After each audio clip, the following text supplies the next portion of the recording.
Welcome everyone to Steve Savant's Money, the name of the game. I'm your host, Steve Savant, syndicated financial columnist and money color commentator. On today's show, the recent history of mortgages, part one of our series on your home mortgage is your number one IOU, with nationally recognized mortgage expert and author, Steve Walsh. Welcome to the segment, Steve. Glad to be here, Steve. Steve, things have changed. I mean, since I met you back in 2004.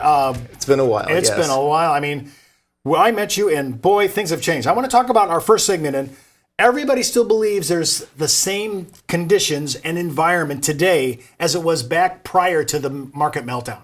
So I know it's not true.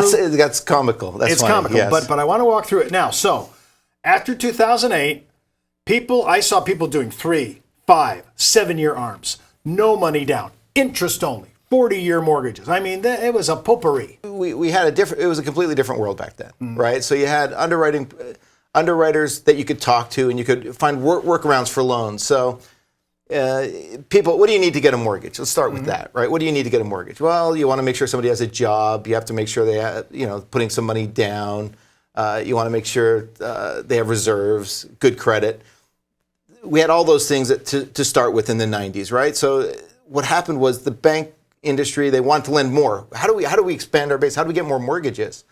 Hey, how about if we pull some of those ducks away? You don't need all your ducks in a row. Well, let's say somebody has bad credit, but they have a lot of money in the bank. Let's find a loan for them. So what if somebody has no credit, but they got a lot of money? Let's find a loan for them. So they started pulling away these ducks. And eventually, 2003, 4, 5 roll around, and what do you see? You see no ducks. You just, the fog and mirror line that we've all heard all too often became reality. Anybody with a Social Security number got a mortgage.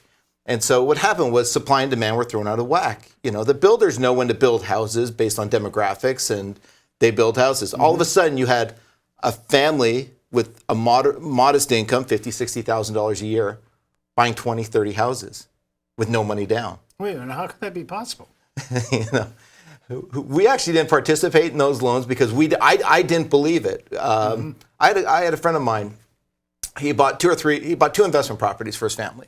Not a bad idea, diversify, great. On each property, he put 10, 20% down.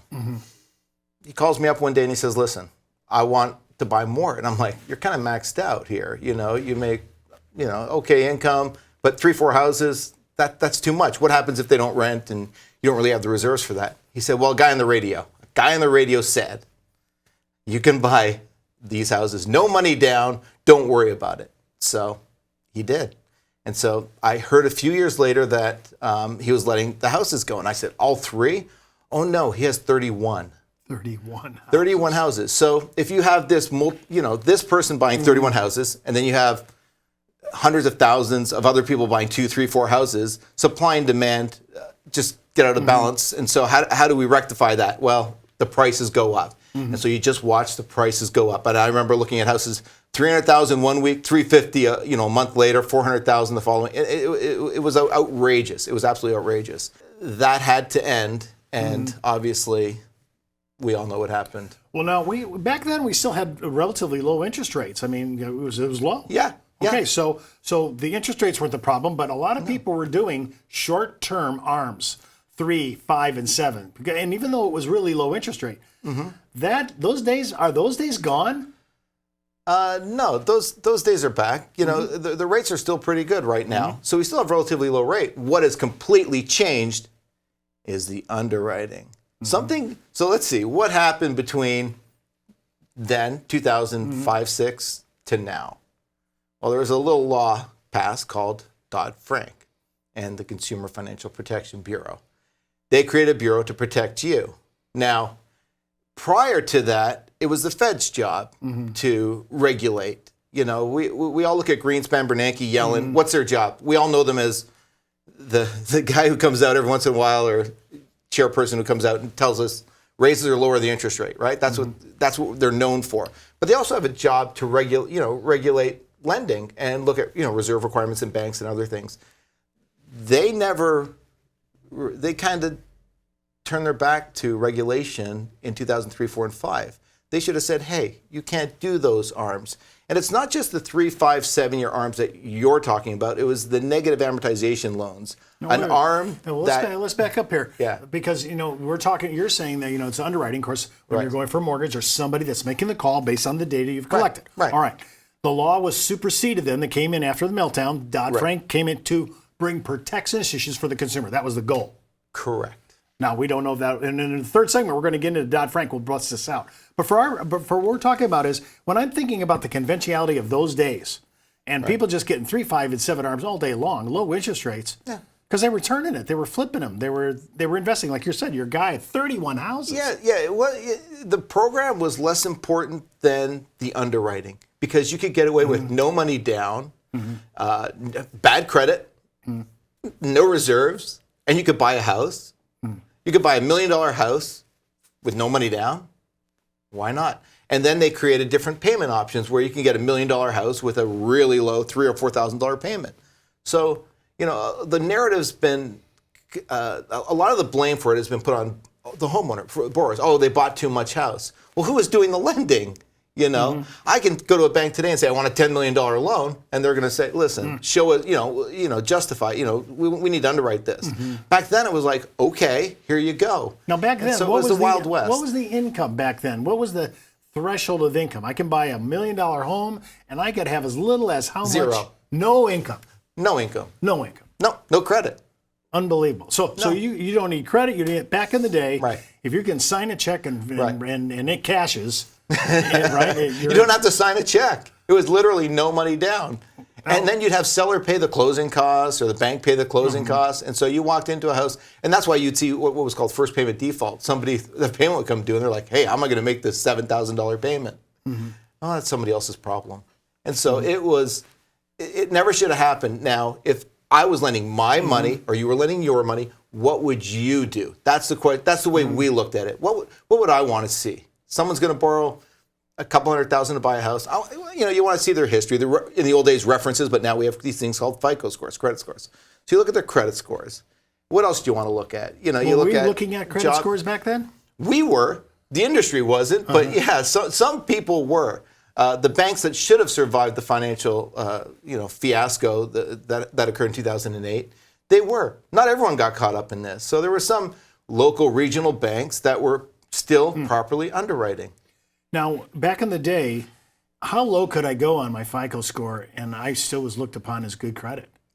We used to get, I still remember, these people coming into our office with a dozen donuts and taped, you open the donut and right there, 1 day out of foreclosure, 1 day out of bankruptcy, no money down. And I think we've saved some of those flyers just to remind us of what it was like. And we'd eat the donuts, and we didn't believe it. And then we started hearing stories that it was actually happening. And again, if you think of it as lending your money, you wouldn't necessarily do it. But okay. Now think about this. Now, back in the day, we were moving from 30 to 40-year mortgages. Or that was back then. Were people actually jumping on 40-year mortgages to bring that price tag down? Why not? Why not? Because we had housing prices going up. So all of a sudden, the banks realized, hey, we have a problem here. Nobody can afford these houses that we're in. And we used to call it the California loan because nobody can afford to live in California, yet 35 million people do, right? So what happened? What was happening? And so you start to look at it, and people are like, we'll start with 40 years, 50 years, 100 years. Does it matter? Just keep extending the term out. And now forget principal and interest. Let's go to interest only. So all of a sudden, the most popular program in 2006 was the interest only program. Why? Because people were buying more house than they could really afford, so they'd move to interest only. And it doesn't mean the interest only is a bad product. The way it was being utilized was to get somebody into more house than they could afford. So they had interest only. And then they had less than interest only. So your interest would accrue at, say, $5,000 a month, but you only have a $3,000 payment. So wow. They did the payment as if you had a 1% interest rate. So they came out with all these crazy loans, and with the end goal being, how do we get more people into more expensive homes and keep it moving, keep it moving. And then keep in mind, the people who originated the loans aren't on the hook for it down the road. Those loans get packaged up, pretty little bow, and shipped off. Off they go. And that's the best part. Not my problem 3 months down the road. It's, wow, that borrower didn't make their payment? Who knew? And so that's where, you had the movie The Big Short does a pretty good job with this, and without getting into too much detail, but they figured out a way to take a couple of great loans. They take a strong borrower with a job like you and me. They take these strong files, then they throw a couple of these other ones in there. They load them all on the truck, and off it goes. So they had it down to a science where they take 70% A+ paper. We're talking the stuff that's impossible to default, right? Like very low probability of default. Then they throw a couple these no money down loans. Off they go. AAA stamp, sold in the secondary market. So where was the money coming from? The world. In this quest, this thirst for yield, pension funds in Germany, pension funds in France, Asia, all over the world, CalPERS, everybody was looking for yield. And here they had AAA rated securities. They didn't know that these people put no money down. There was no income verified. So in 2008, they realized there was a problem. So what happened? They made some changes. And like everything, the pendulum swung a little too far in the opposite direction. So. Well, don't forget to watch our next segment, The Current Mortgage Environment, part 2 of our series on your home mortgage is your #1 IOU. And keep in mind, before moving forward with any of the ideas you hear on our show, especially after that, always consult your tax consultant, legal counsel, and financial advisor. You've been watching Steve Savant's Money, the name of the game.